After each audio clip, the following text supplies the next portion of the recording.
Hello, everyone. Welcome to a very special edition of Wrestling with the Future. Today, we're going deep into the writer's room. I'm your host, Angelo DeCipio. I'm joined today by a very dear friend and a brand new guest. Joining me, our friend Nikita Breznikov. Nikki, how you doing, my friend? Good morning, everybody.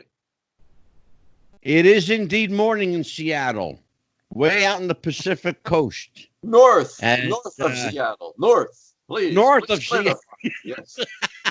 I'm so sorry, Nikki. I'm in the gulag. Yes. And joining us, a first-timer with Wrestling with the Future. He is boy, to say this man's an author is an understatement. Holy crap. He's got more stuff out than King James right now. I'm going to tell you something. Scott Teal, welcome to the show. Hi, Angelo. How are you? I'm wonderful, brother. This is just kind of and Nikita will tell you, normally I have 3 or 4 other guys here with me. I decided I want to go solo on this one because I really wanted to pick your brain a little bit. And I wanted to get a chance to do something I really don't have a chance to do often, Scott. Okay. And that's to pick Nikita's brain. He's my friend and we talk a lot, but I never got a chance to get into his head. And maybe you can open the door into his head so we can find out why and how and all this this book came to be. So, and that's another reason Nikki's here. So, right. Scott, it seems that anyone who is even remotely interested in wrestling or has a wrestling book probably has the name Scott Teal in their house. You're probably on somebody's coffee table right now or on their bookshelf. And that's probably not an exaggeration. You've authored, at last count that I was able to, and I think it's fairly accurate, something like 340 books. Well, that's a combination books and periodicals, magazines, okay. That kind of thing. Yes. I was going to say, do you ever sleep, brother? A lot of people ask me that. You spend all your time writing. I'd have to make a count, but it's not 300, but I would say it's well over 100. Just the books alone, like the ones you put behind you there in the picture. I've got 45 of those, and I got 4 coming out by the end of August. 4 more coming out by the end of August. Okay, so let me say this for the record: the number that I gave of 340 will accurately be reflected here in about 6 months. I keep turning them out. That could be. Yeah, no kidding. Every book has Scott Teal, authored by, co-authored by. That brings me to my friend Nikita Breznikov. Scott, how did you and Nikki meet? That's a good question. Nikita, do you to death? I can't down and pestered you. That's what it was. Yeah, he bugged me to death until I finally answered his email. There you go. That'll do it. And Scott was actually visiting out here one time with his family, but he was on vacation, and there was some kind of other event going on. And it's like, man, I could get down there, but it would literally take that 35 miles I described. It would take 3 hours when they have some event going on. The traffic here is horrendous. So I said, man, I'll pass. And you guys are having a family time anyway. So I said, I'll catch you when you get back home and you get settled. And that's what we did. Yeah, we spent a whole week with Dean Silverstone. And that's while we were there, we made plans to meet up at his store, Golden Oldies Record Store. And we had, I guess there was 10, 15 wrestling fans. Johnny Buff, old-time Carney wrestler, professional wrestler, showed up. And we just had a great time hanging around Dean's store there. Did you go there's a name from the past. I actually know that name. I'm old. Did you get a hamburger? I'm actually a few months older than Nikita, and I'm like 2 days older than dirt, basically. Wow. You're probably not as old as I am. I don't think you're old as I am. So. Well, here's the thing. The interesting thing about Nikita's book, and I read the book, and we've talked about it on the show. It's written from a very different perspective than you're used to writing. people understand that when they have a Scott Teal book, it's generally a biography of a wrestling personality. This was a little different because Nikita's book comes to us from the perspective of the fan. And Nikki, you wrote this book from the fan perspective, and rather than the insider.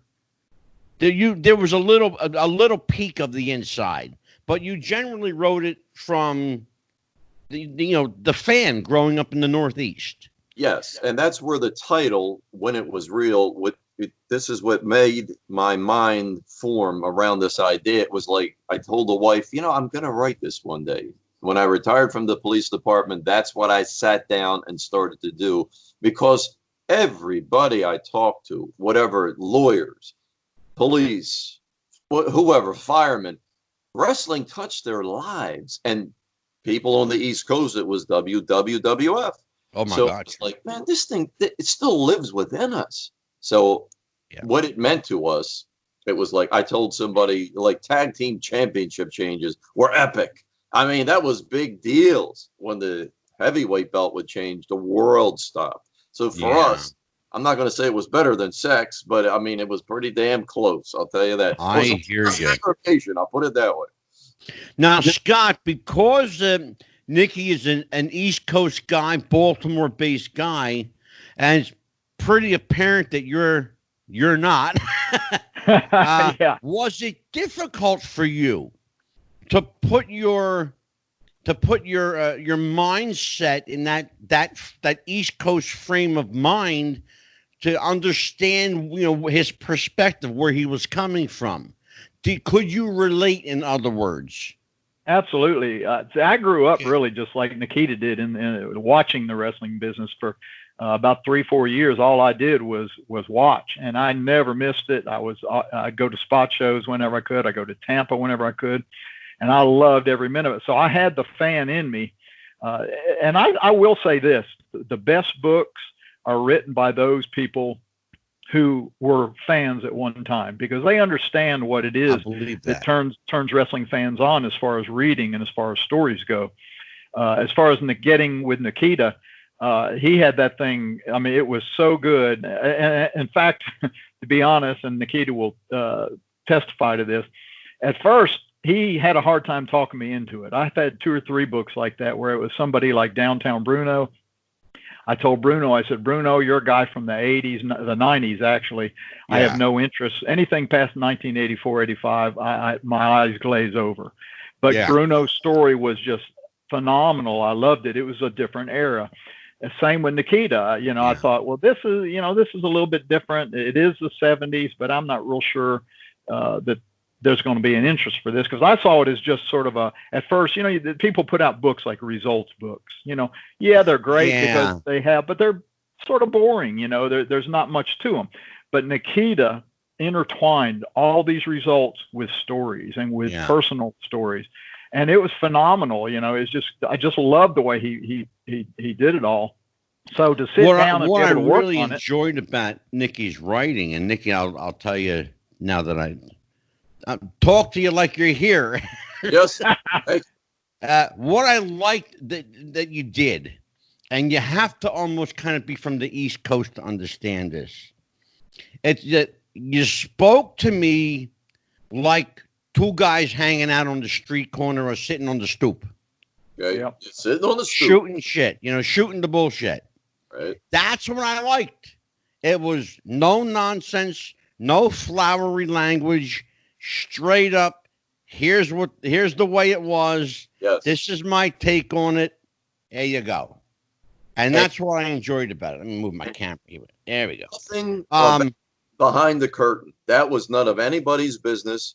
Gave a little insight on a few angles, which was interesting and kind of fun, but no dirt, absolutely no bad mouthing, because it's like, hey, these people, men and women in wrestling, they saved this kid. I was a severely abused child.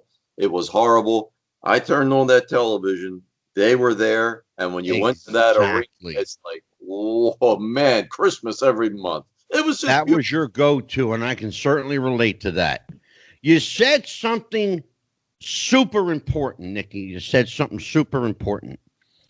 They didn't let you behind the curtain. You know, Scott, and I want to kind of your insight on this here. Wrestling books are not new. The idea of getting into a wrestler's mindset is not new. The results books have been around for time in memoriam. When wrestlers started telling their stories, however, back in the 50s and 60s in their books, even then, and I think, Nikki, you'll understand too, even then, they kayfabed you. Yes. They still kayfabed you, even though it was a quote-unquote autobiography or biographical story. Yes. That, to me, that just takes all authenticity away from the notion of a biography or an autobiographical book. If you're going to, you're not doing your fans or your potential literary public any favor by kayfabing what they already know. There's no need to buy the book if you're going to kayfabe somebody. Yes. You know, case in point. Perfect case in point. Much as I loved him, you know, and God rest his soul, Bruno Sammartino. Yes. You know, you know where I'm going, Nikki. Okay. When I read that book, I'm like, Bruno, come on. I mean, geez, you know. But Now we love him, so we eat it. And you know, Nikki, in the interest of full disclosure, Scott, we've had Sal Carenti here, who authored Bruno's book with Bruno. In fact, Scott's been here twice. And I said, Scott, I said, Sal, I said, how can you, in all candor, say that you authored Bruno's book? These are stories he's told for the last 50 years. And there's nothing new about them. He didn't pull any onion back. Mm-hmm. You know, he didn't let us see the wizard behind the curtain. Yeah. He kayfabed from. There's a lot of problems with the with that up until I don't know if Ole was. I would say Ole is probably one of the first that really went behind the scenes. I don't know when Mick Foley's books were published, but there were no autobiographies before the 80s. You mentioned the 50s and 60s. There just weren't. Even in the 80s, though, when some of the late 80s, when some of them came out, yes, they were strictly kayfabe. And it wasn't until the 90s that the guys started speaking out. I had a newsletter called Whatever Happened To, and I started out just simply telling stories of the guys. I didn't tell, background, any kayfabe information, but after 3 or 4 issues, and the guys started saying, why don't you tell some of these stories and start telling some of it? So it did begin to come out. And it was, even when I talked to Don Fargo, and that was probably, I guess, 2003. I mean, Don and I had been friends forever. But when I started talking to him about his book, it was going to be a kayfabe thing. He did not want to break kayfabe. And this is in the 2000s. These guys were, and me too. I mean, I was the same way. I worked for Nick Goulas, and I was, Nick told me when he brought me to work for him, that's one of the first things he said. You don't share the inside information with the fans. You keep it to yourself. Oh, I'm telling you what, brother. When that's drilled into you for 20, 30 years, it's hard to break out of that. And there's still really, a few guys really is. It really is. But, and it's kind of, it's a slippery slope. It really is. There's the dilemma you reach when you, as an author, and Nikita, I'm sure you went through this too, just how much to let out. Right. How much do you let them peak? If at all in some cases. But it's now where everything is, kayfabe is all but gone. In fact, let's just call a spade. It's gone, okay? Kayfabe is dead. It's, much as I hate to admit that, rest in peace, kayfabe, twice already now. It died twice already. It died a death of ignorance, and it died a gruesome death of anyway. But if you're going to if you're going to write a book, and if you're going to be trusted with someone's story, and you're going to be trusted to tell that story in fullness and candor and honesty, don't you almost have to have the green light to break all the barriers, to pull down the curtain, to pull back the layers on the onion, and let's see what's at the heart of this person? Absolutely. Sorry to jump in, Nikita. I should have let No, you tell your answer. But one of the first things yes. Yeah. Yes. One of the first things I cover with a guy when we start talking about a book is I tell him directly, I say, we're not going to hold anything back. I said, if we're going to do a book, then we're not going to do a book about a kayfabe type book. I said, because everything's already out there. And the guys, once in a while, I have a guy, they'll say, yeah, but I hate to do that. I said, hey, there's nothing left that isn't already known. You're not going to, you're not going to keep any secrets because, you mentioned Angelo a minute ago, the slippery slope. Well, we're at the bottom of the slope. In fact, we're off the bottom of the slide. There's no kayfabe whatsoever. And that's one of the things that's important for a writer. The writer needs to be upfront with the guy right at the beginning and say, listen, this is going to be a tell-all book. And I go so far as to tell people this. Jody Hamilton told me one time while we were doing the interview, he says, I got this story about this guy, but it'd probably get him divorced or it's hurt his family, make his family feel ashamed. I say, Jody, what I want you to do is tell me everything. I don't care how bad it is, whether it'll get a guy killed, divorced. I want you to tell it to me because here's what we do. Instead of losing a good story or a great story possibly, what we do is instead of saying Nikita Breznikov had 6 girls in his room one night at the Holiday Inn, we say, well, there's this wrestler one night at the Holiday Inn. He had 6 girls in his room. We aren't putting anybody on the spot. We tell the story. You get that great story, so you don't lose anything. So that's what I tell all the guys. I say, I want you, and anything we do, you'll get final approval on. You'll get to read it. And if you say, I'd rather this story not be out there, then we won't put it in there. So if you have all the information, if you have, here's because I've written 2 books. And here's the way I approached it. And I am by no means an author, believe me when I tell you. I had a lot of help just spelling words, okay? But here's the thing. There's my guy right there that saved me. He did. I'll say that for everybody. I couldn't have done that without Scott Teal. I still laugh. I'm like, I got a book. You got to be kidding. I hated school. I was terrible. It's like, I wrote a book. Get out of here. I just tuned up what you gave me. You did a great, absolutely fantastic job. And all I had to do was tune it up. Thanks, guys. Yeah, and I understand that. Like I said, I am by no means an author. And like I said, I had to get help spelling words. But nobody knows your story better than you do. And I've always been of the mindset that put everything in it. You can always edit out, but it's real hard to edit in. Yeah. That's always been my rule of thumb. And I continue to write. The great Jack Webb used to say, the names are changed to protect the innocent. So it's just what Scott said. You don't know who it is, but the story is there. Exactly. That's a real good point, Nick. It's a real good point. Scott, have you ever actually had to do that with someone's, life story where you had to change names, places, dates? I just don't use a name. I just say a wrestler or this guy. There was this one guy one time he did this or he did that. That's happened a lot of times. There's so many good stories, and do you ever? It is true. You don't want to hurt anybody. You don't want to hurt their family. You don't want to hurt their their wives or anybody. Well, do you ever run into what I call National Enquirer syndrome? Where you know where I'm going with this, right? I guess. Hit me with it. All right, here's where I'm going with it.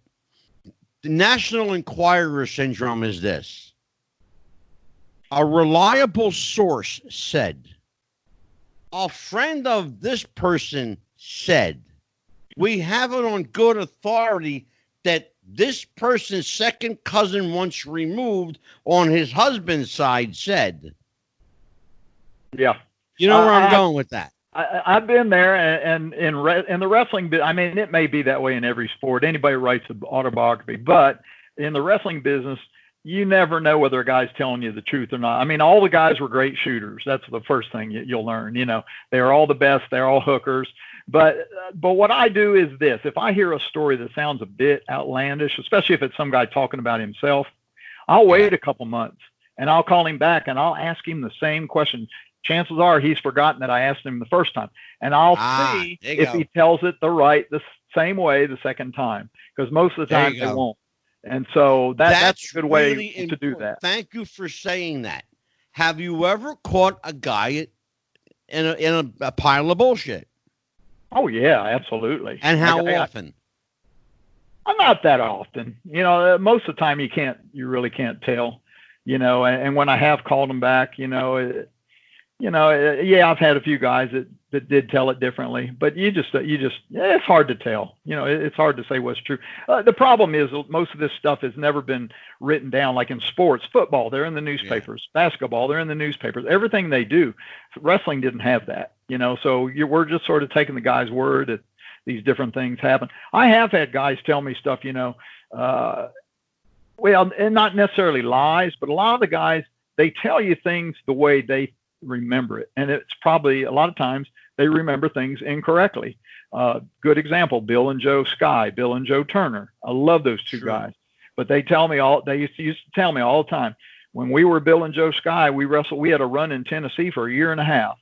They were here for like 4 months, but that's the kind of thing I have to do when I start doing my research to be sure those facts are accurate. They weren't lying to me by telling me it was a year and a half, but that's the way they remembered in their mind. To them, it seemed like it was a long, long time. And that's what Nikita and I had to do, with he wrote that whole book, and then we had to go back and check this date, check that date. We checked every single date in that book, checked everything, who was there. And I remember parts where Nikita, he had something in there a couple of times. This wrestler did this with so-and-so at this particular time. Well, when I got researching it, that wrestler was in Portland. He wasn't in the WWE. And it wasn't that Nikita was lying, but it was the fact that that's the way he remembered it. You see? Now, wait a minute. Let me straighten that out. Scott, I didn't even know that until you told me. It was Ken Patera in 1978 when he was pissed off because they gave the belt to Backlund.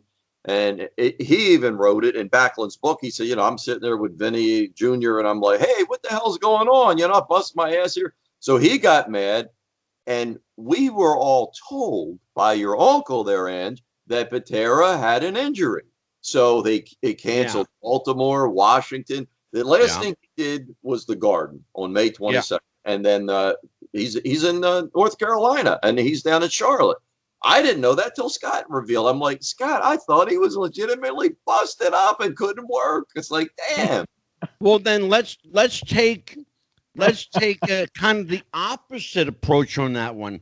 Nikki, have you ever written a story that is your story, that you experienced, and had someone tell you, no, that's not how it happened? Yes, a couple of times. And the old timers, they tend to forget.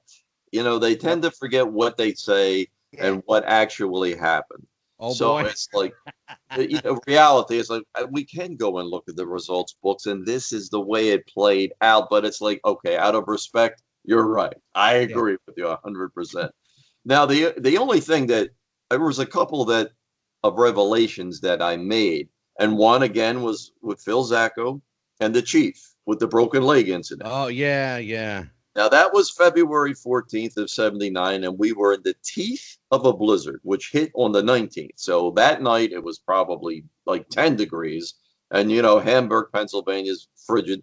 So Chief's like, here's what I want to do. I want to bring, because it was a volunteer fire department's building to begin with. He said, I want the AMBO to come in, take me from laying outside the ring. And Phil Zacco's like, are you crazy? It's 10 degrees. I'm not opening that door. And Chief's like, the hell with it. I won't do it then. So he won out. They do it. But then when they put him into the AMBO and take him to the hospital, pretend they're going to the hospital, the people are leaving.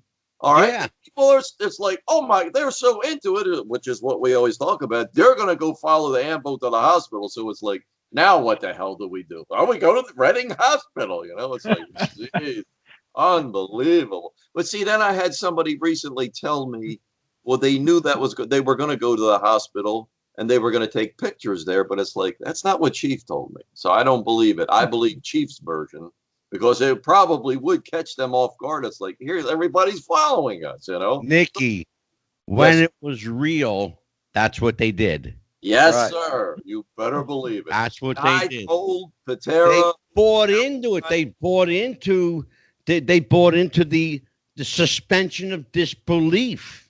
Yes. They bought into it. They didn't know any better. No one smartened anybody up. That's another thing I want to talk to you, Nikki, and Scott about being smartened up. Scott, when were you smartened up in earnest, and who's the one that smartened you up to the business? It was a gradual thing, but I started watching pro wrestling in 1968, and by 1972, I was going to the spot shows, Tampa, and I met a few of the guys, not very many of them, just a few. I met Koatiki, a Hawaiian wrestler. We became good friends. But as I hung around, I began hearing these words, these, carny words. And so what I did, it's funny, I started writing them down, and I'd go back to my typewriter and I'd type, and I carried this I wish I had this thing, but I carried this little piece of paper in my wallet for years before I got really smartened up with all these words on it, what job meant, what shoot meant. And I carried this and I'd refer to it every once in a while. Well, when I came to Tennessee and I started hanging around, I met more of the guys before I went to work for Nick. And that's really when I got smartened up. And of course, I was fairly smart until Nick invited me to come work for him. At that point, Katie barred the door. I mean, I was smartened up to everything. Yeah. Nick told me, day one, he says, you can go in the dressing room. You're welcome to do anything you want to do, which didn't hardly ever happen for photographers. That was, first of all, that was so extraordinarily rare. Yes. That you were given that access. It's even more rare, Nikita, that some promoter would let you do that. Yes. Especially to have access to the locker room. Are you kidding me? The trust was enormous then, without a doubt, Scott. It's funny, Nikki. We just had superstar Bill Dundee on the show. Okay. And he told the story about that. About this girl he was dating at the time who sat in the audience and she saw the show. And then she came up to the locker room and thought she was going to go in, and say hi to Bill. Well, they actually had to escort her out the building, and they explained to her when she got outside, like, we can't have you here seen with him because it might, infringe upon the other female fans from purchasing a picture or an autograph or whatever the case may be. Or get him divorced from his wife. Exactly. Exactly. But especially when you talk about the name Nick Gulas. Now, here's a name I know, okay? Because I spent 15 years in Tennessee, and I knew a lot of people in the wrestling business. Nick Gulas was one of those. He was a very unconventional, very, very unorthodox, to use that word, promoter. Cheap as the day is long. Notoriously stingy. He never met a dollar he didn't part with. But in addition to that, he was a guy who, and we've talked about this before, who insisted, I don't know why, but insisted on promoting his son George, God love him, who had no talent and was not athletic and could not wrestle. but I guess if you're the promoter and you're the promoter's kid, you get away with certain shit. But it amazes me that you were given that kind of access to the back, especially for somebody who had, as we used to say, didn't, earn their bones or pay their dues. Right. Absolutely. Earn their keep, so to speak. I went from, as I said, I was smartened up slowly and I was learning things. But when I went to work for Nick, I was not smart. I just knew words. And the hardest thing for me was when I'd be in the dressing room, it was like guys would say something and it was almost like they expected me to know what they're talking about, and to bluff my way through for the next few weeks, not knowing a lot of the stuff that they thought I knew. That was the hardest part, without I don't want them saying, why doesn't this guy know what this is? What a mark, he must be a mark or something, so that was the hardest part is not, bluffing my way through as if I knew exactly what they were talking about. Sure. Well, I'll tell you what, there's always, it always helped back in the day to know, a half a dozen carny words, and when Nikki, when was the first time you were ever smartened up to the carny lingo? Well, before the carny lingo. Now, when I first smartened up to the business a little bit, back in 1978, I started buying photos from a guy that was selling at ringside. That's a lot of the things I post on my page every night. People, I think I took them like, you got to be kidding. I wish I had that gift. Those are professional photos. I bought them. But then I become friends with this guy. So he starts giving me information. He tells me about Peter Maivia's heel turn coming up. And I'm like, yeah, okay. I was like, Peter Maivia, he's the nicest guy in the world. This isn't going to happen. This guy must be goofy. But I tell my friends, and they're like, get out of here. That's not going to be. And then we're starting to watch it. And it's like, I'll be damned. This guy was telling me the truth. Yeah. Then, he starts telling me about some other things. But I'll tell you what, nobody knew about Hogan. That Backlund was going to lose. They knew Hogan, but they didn't know Backlund was going to lose to Sheik that night. That was quiet. Nobody saw that coming. But did the photographer use the term heel, or did he just say Peter Maivia is going to go bad? He didn't use the term heel. He just said he was going to become a bad guy, was what he said. Now, when I learned all the lingo was when I walked in the door with Nikolai. And then, even then, it was still like, picking up, because I said, Nikolai, I've been watching wrestling 20-some years. I know everything. And then it was like, oh, boy, what a nitwit I am. I had no clue. And just listening to what people say, like you're talking about, Scott, you're trying to absorb these words and what the hell they're talking. It's like signals in baseball. Man, is that a curve coming or is it a fastball? You got to know what's going on. Yeah, exactly. Hey, I remember one time we were doing the promos, like Wednesday afternoon. We used to go to the TV station do the interviews, and Len Rossi was filling in for Nick. He was doing some of the promos, talking to the rest. He'd ask the wrestler what they're going to do the next Wednesday night, how they feel about their chances in the match. And Len says, and I can still hear him say this. He says, "You've been around this territory for a long time. What do you think about so and so?" And man, I'm telling you, when that interview was over, Nick Goulas came out there and laid into Len. Don't ever use the word territory. That's one of our words. We do not call this a territory. Call it the wrestling area or something. I'll never forget that. But that's how strict they were back then. You couldn't even use the word territory, in that case. Another story. Before I learned one single carny word, I was green as grass. I called Coach John Heath in Sarasota. He coached the Cardinal Mooney wrestling team.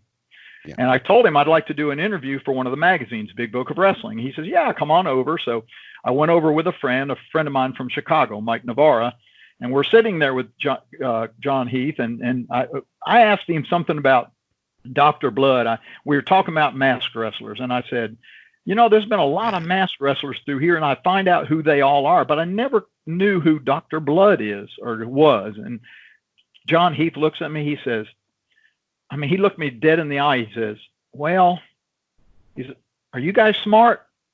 And I said, and I went through my mind. I thought, well, yeah, I get A's and B's. That's exactly when. And I said, oh yeah, we're smart. And he went ahead and told us. It was Dale Lewis. Yeah. But it's the funniest thing is I thought he meant, are you smart? You get good grades. And Right. yeah. Right. But that was the first time I think I ever heard a wrestling term used. Somebody use it around me. I got smartened up when I was 13. Wow. And by 16, I was speaking Carney with the best of them. Now, nobody knows what the hell Carney is. Right. No need for it. I guess it was a few years ago, Scott. I'm thinking I'm wanting to say maybe 15 years ago. It might have been longer. Where Brian Blair came out with a book called Smarten Up, Say It Right. Yep. Was that about 15 years ago? I'd say it's probably, I'd say it's more like 20. I was going to say it might have, because I said 15 and it might have been longer. Yeah, probably 20. Now that book, talk about a book that got heat. That book got a lot of heat from inside the business. I didn't know that. You didn't know that?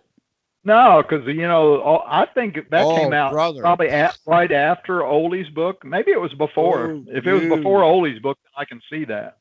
Oh no! That got a lot of heat. Wow. Yeah, guys, they didn't because it was basically B. Brian Blair was tipping the hat.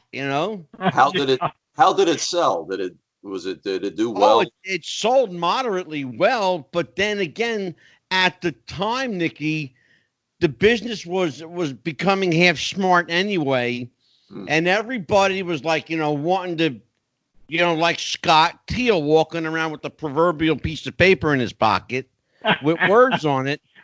Now you had a whole book of words, Now, and the fans loved it, and it sold moderately well, but the boys in the back, none too happy with B. Brian Blair after that, because Brian got a lot of heat after that, a lot. I just looked it up. It was 2001, so 19 years. You were close. Yeah, I was going to say I'm usually pretty good that way. Yeah. But it talked about how to speak Carney, and it didn't just give words. Oh God, yeah, it had sure. How to speak it, everything. That's exactly what I'm saying. That was the one last vestige that the boys claimed as their own. Carney was their language. Yep. It was handed down from carnival wrestling to big time wrestling. That was the one thing that we had that was ours. Oh, yes. And now here we are selling our trade secrets, prostituting it, giving it away, and a lot of guys were none too happy with Brian Blair for that. But along those lines, there have been other professional wrestlers over the years, retired, some still in the business, who have, for whatever reason, personal gain or personal grudges, whatever the case may be, decided to not only tell their story, but while I'm at it, let's just tell this person's story too. And let's tell that story. And let's tell why this happened and why that happened. And Nikki, you're shaking your head. You know where I'm going with it. Yes. Yeah. So let's talk about that, Nikita.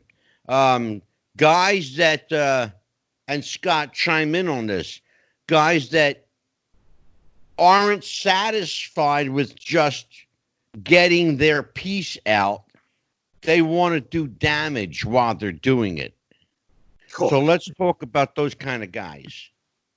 Well, it's life. I mean, people, it goes on with Hulk Hogan. Okay. Everybody wants to just badmouth Hulk Hogan because they are jealous of him. He's the luckiest guy there ever was. He came in at a time, he got on the train and the train was running, where everybody else, they were in a stagecoach, man, but they still made it. Sure. Hogan, yeah, he had the look, but he had the whole machine of the company behind him. So people resent that. Yeah. No matter what they say or whether they say it in public or not, they resent it. So sure, Yeah. the venom's always going to come out. A lot of people spell ego with an I. Look at me, look at me, look at me. And it's just like I always hear, I sold out the building. I sold out the building. They all sold out the building. It's like, you know something? I bought the tickets. I came to see Johnny Rods wrestle Urkel in the opener. I came to see everybody, man. It wasn't one match. It was great. Like when Chief and Valentine were going to go at it, but we wanted to see everything, man. That was what it's about. But exactly, you can't get guys to just let go of, hey, I had my time and I was mid card, and that was great. Well, you did your job. Nikki, let's stop right there, Nikki. That is a perfect segue. It's a perfect segue. A guy, and I got a lot of examples of guys that wrestled long past their prime, guys that should have, left the business 20, 30 years ago that are unfortunately still around.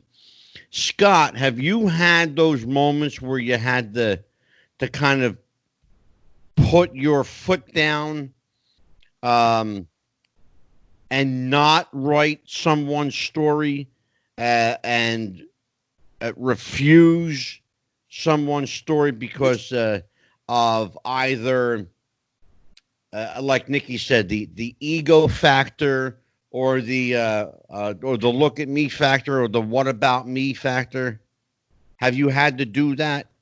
No, I haven't had to put a whole book aside and say I wasn't going to do it. I mean, I did refuse to do Van Vader's. We talked about it and we planned to, but he got sort of nasty because I couldn't get to it when he wanted. And I said, screw it, I don't need it.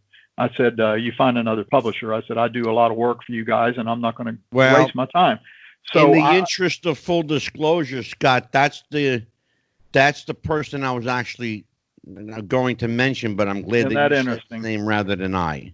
Absolutely, yeah. And I even sent him a little recorder. I said, get started. I said, go ahead and start recording. I sent him questions. I said, get started on these questions. Just start talking into the recorder and tell your story and verbally, and then you can send it to me. I'll take it off. I'll type it up. He didn't even do that. Instead, he wanted to tell me it had been 6 months, and I hadn't even called him to get started on the book when I had told him it was going to be a year before I could even begin. So I just left it at that. But as far as anybody else, I have had guys that get into the ego thing. I did this, I did that. But you know what I do? I just leave it out, because when they read the book, they don't remember what they told me. They read. They don't think, oh, wait a second. I told him that I sold out Madison Square Garden 6 times and they were hanging from the rafters and the guy had never been outside of Tennessee. Well, I just don't put that story in there. He doesn't think about that, so, or I'll pare it back a little bit, I'll say we had really good crowds or something, but no, I never worry about that. I just leave stuff out, I'm going to share a story that I've shared on the show before. I've never told Nikki, and you, Scott, have the benefit of hearing for the first time as well. You all know ECW's hardcore guy, New Jack, right? Of course. Mm-hmm. Right. Well, New Jack stayed with me for 2 days. He was here because I was going to write his book for him. Okay. The book was going to be called You Don't Know Jack. Good. Okay. Good question. That's a good title. I came up with a great title. I had it, trademarked and, copyrighted. I'm sorry, not trademarked, copyrighted. And I was beginning to, and I had a notebook this thick. And he and I talked, and we had this dialogue going on. Well, after 3 or 4 half gallons of vodka, he got really irate and really resentful, and for whatever reason, and I've said this story before, so there's no repercussions. He knows it happened. He knows it's true, and he's never tried to stop me from telling, and he's not going to. So he started to get really irate about this book, and then he wanted to pull out of it. Well, by that point, the book was 90% finished. So after he decides that I'm the bad guy now, he, kind of does this with the book. He, what's the word I'm looking for? He admonishes me as this horrible, evil person. He walks away from the book and wants nothing to do with it. Okay, so that's fine. Meantime, I'm holding on to his life story in like 3 binders this thick. And he wants them. Only one problem, he cannot have them because I own them. And I still own them. A guy like that can be a nuisance until or unless you can afford, as I did, to pick up the phone and call your attorney and make him go away, which I did. Have you ever had to do that? No, I haven't. Nikki, it's the first time you've ever heard this story, Nikki. Oh, it wouldn't apply to me because I don't have that kind of situation. It would only be Scott, actually. Yeah. Because I don't. I haven't. Him, you could just beat him up. That's true. Yeah, no, I haven't had that situation. The only legal problems I've had came from Rocky Johnson after I wrote his book, and that was a whole rigmarole there. That was just a bunch of the biggest bunch of mess. You know what? There was a story, and you know what? I have you here, so let me get it from the horse's mouth. The story circulating at the time was that the furor over this book caused you and Rocky a falling out, caused you a falling out with the Cauliflower Alley Club, et cetera, et cetera. Can you set the record straight, please, so I know that I heard it from you? Right. No, I had left the Cauliflower Alley I left the Cauliflower Alley before the book was actually published. Okay. Just problems with Brian Blair. I won't say any more than that. You don't want to hear about it. There's places you can hear about it, but I left the Cauliflower Alley completely. I left there. I had done Rocky's book. I spent it was about 5 months writing his book. I even wrote Dwayne Johnson's foreword. I wrote everything. So after what happened was there was a Canadian company that published at ECW Press. They wanted Rocky on the contract, and if I was going to be on the contract, they couldn't give us the advance that they were giving us the biggest advance they had given anybody. Yeah. Well, if my name as an American was on the contract, they couldn't do it because part of that advance was coming from the Canadian grant from the Canadian government. So it had to be strictly a Canadian author. So I called Rocky. I said, "What do? We want to get this advance." He says, "We'll just go with it. Let me sign it. And whenever I get a check, I'll send you half." All right. I get the first 1/3 of that advance. He sends me a check. Weeks later, I get a letter from his lawyer, John, is it Calvin, that writes these comic books, wrestling comic books? He sends me a letter saying I am owed nothing else on the book. And then shortly after that, I get a letter from another attorney from Rocky that says that if I don't sign over complete authorship to the book, to Rocky, where I have nothing to do with it whatsoever, they're going to sue me. Now, I couldn't have cared less about the money. I mean, I'd like to have it, but it doesn't bother me. I'm doing well. I've got a good pension. It's not like I have to have it. But the fact that Rocky did that after I spent 5 months of my life writing his book, that he did nothing except answer my questions. Yeah. But that wasn't the falling out. The reason they pulled the book from the shelves was because Rocky Johnson gave ECW Press so much crap, so much garbage about one thing or another that they finally said, "We're going to pull it." Now, they spent thousands and thousands of dollars producing it, printing it, getting it into bookstores, and they did a recall. So the problem was Rocky all along. And you know why Rocky had the problem with me is because Brian Blair got him in his ear and told him lies about me. And I've got it on a voicemail from Rocky where he called and apologized, said he should have never listened to the boys because they put all this stuff in his ear. And of course, that was before I got the second letter from the attorney. So yeah, it was Brian that got in his ear and turned him against me. But that had nothing to do with our falling out or the book being pulled from the stores. The book got pulled from the stores because Rocky was just a jerk. May he rest in pieces. Yeah, I understand. The fact that Rocky is also Canadian by birth didn't hurt his cause and certainly did nothing to help yours. Right. But look, the work is the work, you know. If you put the work in, you get paid for the work you do. I'm a big believer in that. I'm sure, you know, amicable agreements could have been made that did not have to result in that, but greed is a funny mistress. Mm-hmm. You know, especially money's a funny thing, especially when you don't have it. You know, and Rocky didn't have it at the time. No, when this happened, Rocky was getting $1 million a year from his son. His son bought him always bought him his houses. He paid for his maids. He paid for landscapers. He bought him already prepared meals delivered to their house every day. Rocky had no need he bought him cars whenever Rocky needed a new car. He had millions of dollars, and yet he chose to screw little me out of the little bit of money we got. That's amazing, because here we are. We're being told that he had nothing, you know, and you were being made out to be this, you know, this evil, dastardly kind of, you know, Schneidly Whiplash character, you know, rubbing the hands, you know, just tasting the money in your fingers, right? You know, trying to beat him out of you know, his measly pension.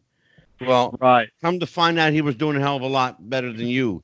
And I didn't realize, because quite frankly, I bought into that narrative, you know, that he had nothing, then, you know, the proverbial pot to piss in or window to throw it out of. Oh, you ought to see his house. He had a beautiful house in Fort Lauderdale. We went down, visited him for 2-3 days, and scanned pictures. Well, I know that his son Dwayne spent a shitload of money on him. That I know. Yep. That's well documented. Yeah. You know, because as much, you know, and Nikita, you know this, guys in the wrestling business, they're not the swiftest guys in the world with a buck saving $1. They're not the swiftest, and unfortunately, to say they're not the most honest from A to Z. Okay. Yeah. You gotta count your fingers when you shake hands with a lot of people in that business. Yeah, I know. Do I still have them? Right. Exactly. And it's like, man, it's so sad. Nikolai Carney doesn't stop when they leave the ring. No. And one thing that always amazed me when I first started. That's a real good point. I'm going to get back to that one. Go ahead, Nikki. When I first started to travel with Nikolai, people would say, take care of Nikolai, take care of Nikolai. And I'm thinking, take care of Nikolai. I'm the new guy in the town here. What's going on? But then I realized he was such a kind soul. You could beat him. Okay.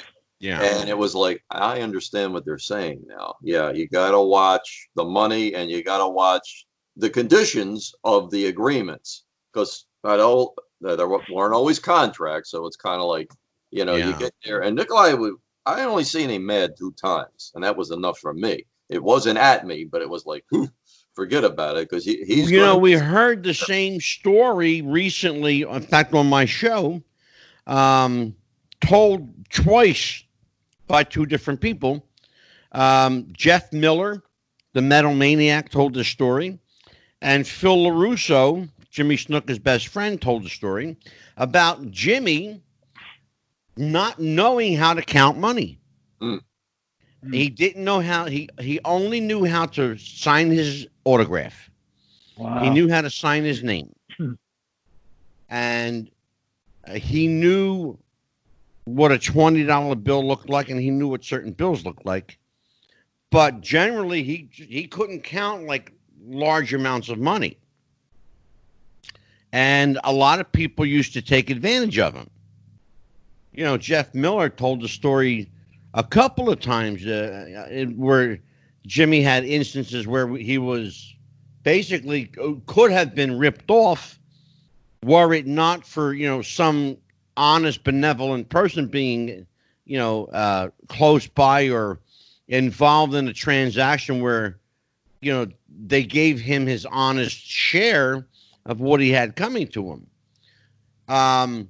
Let's talk about guys along those lines. Talk about guys that you've had the right for, or you've had the co-author for. First of all, let me go back for just a half a second. Let's talk about co-authoring someone's book.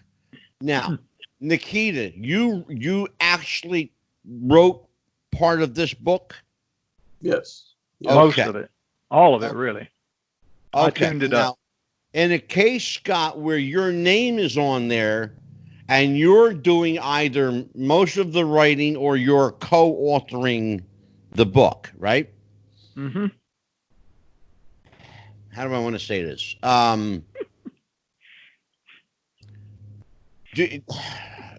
trying to be polite about it. Well, let me give you this. In my case, like Scott said, the key to this reads like a police report. I had the meat of it there, but when he says he tuned it up, I gave him 500 pages, so it would have been like it was outrageous. Yeah, Scott, and I'm glad you did that, Nikki, because I was trying to be delicate. I was trying to be what's the word, diplomat. I was trying to be. I'm not a fucking diplomat. I'm sorry. I tried to be diplomatic, but thank you, Nikki. You knew where I was going with this. It's like a broken window. I brought the glass to Scott. He framed it and put it in there, and then everything was fine. There you go. Okay. Now, have you ever had somebody try to reframe your glass for you, Scott? No, not really. Everybody, really, the guys I've written with have been real happy with what I've done. There's really only been a few people that have written a book where I would almost take it and just publish it like it was. Nikita's one of them. You know, he's a good writer, despite what he says about not liking English and all that stuff. He did a great job. I always put it. I let these guys send me a melody, okay, and I take it and I add all the orchestra parts to it. I sort of that is a make it a symphony. Great analogy. It's like writing a song. Right. That's like being a songwriter. Absolutely. That's beautiful. I tune it up, write the harmony, make the symphony out of it. You know, that's my job. And that's what I do best. In fact, I've told people I could probably, but I couldn't sit down and actually write a book myself. But I can take what somebody else does and I can make it sing. I mean, that's just my strength. I'm not bragging, but that's just what I do well. You know, believe me, I understand that all too well. In fact, the other night, I had Vince Russo here along with Mike Williams from the Sage of Quay Radio. We were doing a show on the death of Paul McCartney. And I had these two rather large books. Each book is in excess of 670 pages, called The Memoirs of Billy Shears. And trying to have an hour and a half conversation about a book that's 672 pages, but now you've got two books in excess of 670 plus pages. Wow. Is an opus. Okay. I'm trying to make this a pocket novel, this conversation I'm having. But it's not to be because the subject matter is so broad. Have you ever had to deal with that where the subject matter was so broad that trying to bring it into perspective was hard to do? Not really. Really? Most of my books have been done by my questions. You know, I'll interview these guys 60, 70, 80 hours worth. And then I sit down and just sort of, so I've got an outline that I follow, so it generally doesn't move off from wrestling a whole lot. I do hit their childhood and because, what they learned as a child and things they did as a child, that often interprets into their adult life. You learn things. So no, most of it, we stay on wrestling and then we get into what they did after the business and we don't even go, real deep there. So I've never had a problem with that. They've always stayed pretty focused. It can be a very tangled web indeed to weave writing a book, but then add the drama and the complexities of the world of pro wrestling on top of it. Truly, I mean this, God bless you when I say this, and because it's not an easy task. I've written two books. I can tell you, again, I'm not an author by any stretch. Quick plug though, my first book was called Psychic Fingerprints, A Life's Manifesto, and my second book was called Stay Tuned, a psychic look from the theological perspective. Very good. So, the children's books? not hardly. Not hardly. Nah. But I'll tell you what. Hey, now, Scott and I never had a crossword throughout all of the. Oh, no. There was fact checking. Oh boy, I think we wore each other out, but it had to be done because it had oh to my be. God. Yeah. Well, now Email. because most of the information in your book came from you, your ability to cross-check facts was fairly simple, I'm assuming, right? Yes. No, not in wrestling. Oh, no. You're getting a yes and a no. Oh, now, what are you talking about? Match results. Oh, I mean, in general terms of the factual basis of your book. Oh, okay, I got you. Oh, yeah, I agree with Nikki there. Yeah, absolutely. When you're talking about the results and stuff, what I was referring to when I say no, there's some things like the Peter Maivia thing. I mean, I had to dig on that. There's things like that it's almost impossible to check because, as I said earlier, it's not like football, it's not like baseball, any other sport. This stuff just wasn't written down, and so we really have to dig. So, Scott, then, if in a situation or circumstances where an individual's no longer living to validate something, are there secondary sources of validation that you go through? Are you talking about like if I'm writing a book with somebody that's that's no longer living? Yeah, or just the story. For example, if Nikita refers to a story where one of the parties of that story is deceased, well, then you have Nikki's word to go on. But if you truly want to validate the story, there has to be either other people party to that story or individuals who knew that person who can, for lack of a better term, validate the veracity of it or confirm whether it actually happened. There's really two parts to that. The first part is a lot of the book is written first person. Nikita experienced those things. So, those things we don't have to validate because he was there. He saw the things that happened in the TV studio. He saw the things that happened at the CAP Center. He talked to Peter, not Peter Maivia, but he talked to Nikolai about some of these things. So he had a lot of that stuff down. The other thing is, there are stories that he couldn't verify that one of us had to research somewhere. I went in a lot of newspaper archives. I pulled out old Wrestling Observer newsletters. Okay. A lot of times the Wrestling Observer, of course, that only goes so far back. But then you had, you have the obits in the Observer, old newsletters that I've got from the old fan clubs. So there are ways of checking, but there's a lot of the personal stories. Now you can't. There's just no way to check them, and unless it's a bad story, I wouldn't. Have no hesitation to go ahead and print it. Scott, had you thought about it? And had you known me back in the day, validating, verifying, affirming all the information you wanted would have been just a phone call away. Because I know Bill Apter, and Bill Apter knows everything. Yeah. There you go. Bill knows everything and everybody. He can tell you what happened back in 1951. Yeah. Because he was probably there and he probably took pictures. Yeah. I love Bill. We all love Bill Apter. Uncle Bill. Oh, yeah. He's the best. I'd make jest, but I love Bill. He is really there's a man that's a treasure trove. Yeah. Well, speaking of, I'll tell you what, we barely scratched the surface of this one, but we only have an hour for this episode. Tonight I have part 2.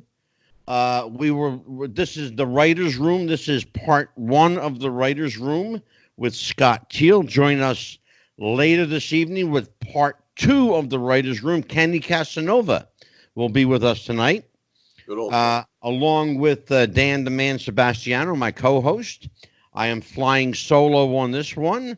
Want everybody, so I'll move my microphone here. I want everyone to check out. Look at this. Scott, I got to get you one of these. Nikki, I got to get you one too. Please. Yeah. Love it. Beautiful. Wrestling with the Future t-shirts. Can you see what my t-shirt says? Yeah, I have CDO like it's OCD. That's funny shit. I like that. Very good. That's hilarious. Tonight, when you talk to to one of them.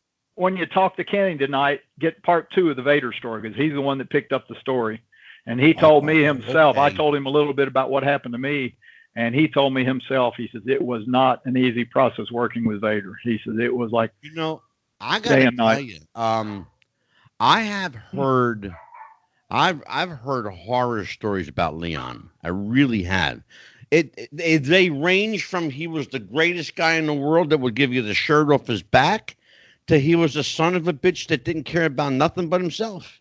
Yeah. I mean, and every gambit between A and Z, And you find that about a lot of people. I don't care how good they are, how bad they are. Don Owen. Scott, is it just that way, or is it just that way in wrestling, Nikki? Ooh, It depends. It human nature, and it's a spin. However it lands, that's where it is. I wish that I had more time for this episode. I really do, but we are limited to an hour for this one. Thank you for having me on here, Angelo. I appreciate it. Thank you. I got to have you back. Nikita, this is an open door policy with you. Yes, you're welcome here anytime. And as long as the Screen Actors Guild says it's okay. I could be a guest all day long. No problem. I just can't co-host. I know. Bastards. One thing I'd like when Nikita comes back is I can only see half of his face, which I assume is the good side. The evil side is over here on this side, because the screen splits right down his nose. He's got one of the greatest profiles in wrestling, too, by the way. I love that. Man, that promo picture you got is killer. I love that promo picture. It's great. Scott Teal, promote your stuff, bro. Go for it. Oh, just go to CROWBARPress.com. It's all there. Everything I've published. I've got 4 books coming out in the next, by the end of August. So I'll be making a lot of announcements about those. And just check out CROWBARPress.com, and it's pretty well self-explanatory. And get When It Was Real. That's the book we want on everybody's coffee table. Front and center, Nicky. Look at that. Yes, Bob Backlund and Greg Valentine on the cover, February 19, 1979, The President's Day Storm. It meant so much to us. It's what it's about. It's about the love that fans had and why you could believe in it. It's about when it was real, Nikki. 50 years ago, we still believe in it. I'm telling you, and I have that book behind me there. See that? It's front and center. I put it there for a reason. I'm marking out for my friend Nikki. Thank you, sir. And I wanted everybody to buy his book. And I have one. And by the way, speaking of books. But, when you were talking about money and things like that, Scott told me in the beginning, this is not about profit. It's about passion. And I said, amen. I'm on board with it. No problem. Absolutely. Without money, I'd be writing about football or something else. Brother, let me tell you something. It cost me more money to publish my book than the book made, and you know what? I don't care. I made minus $4,000 from my book, and you know what? I do it again too, because it was just the fact that I was able to put pen to paper, put my name on a book, have it out there, and it was worth it. Absolutely. Because I did something I knew I could do, and Nikki, you feel the same way. I know that. Yes, and when you see the comments, it almost makes you cry. It's worth it. Yeah. People appreciate what you knowing that you had an effect on somebody too. I was not a WWF fan as a kid. I saw it in all the magazines, and I didn't care anything about it. And even up until I got with Nikita, I didn't really think that much about it. But I tell you what, reading that book has brought me a whole new appreciation. Oh my God! Yeah, are you really kidding? has. That's great. I learned a lot. It's just as a side note, Scott. My co-host on the show is a guy named Dan Sebastiano. I call him Dan the Man. He's from Norfolk, Virginia. He said to one of the guests I had on. In fact, Nikki, I don't know if you might have been on the show, Nikki, or it might have been either Nikki or Doc Diamond. He said he asked the question, why is it that so many great wrestlers, stars, came out of the Northeast? And I don't know if you were on the show, Nikki. No. But the answer, and I think it was Doc Diamond, the Hall of Fame trainer, who said they had the good sense to be born here. And really, that's the truth. It's just, this is a breeding ground for great wrestling. Yes. You know, I mean, they had the good sense to be born here. Well, you either have New York, the Bergs, and PA. God, it's a huge area.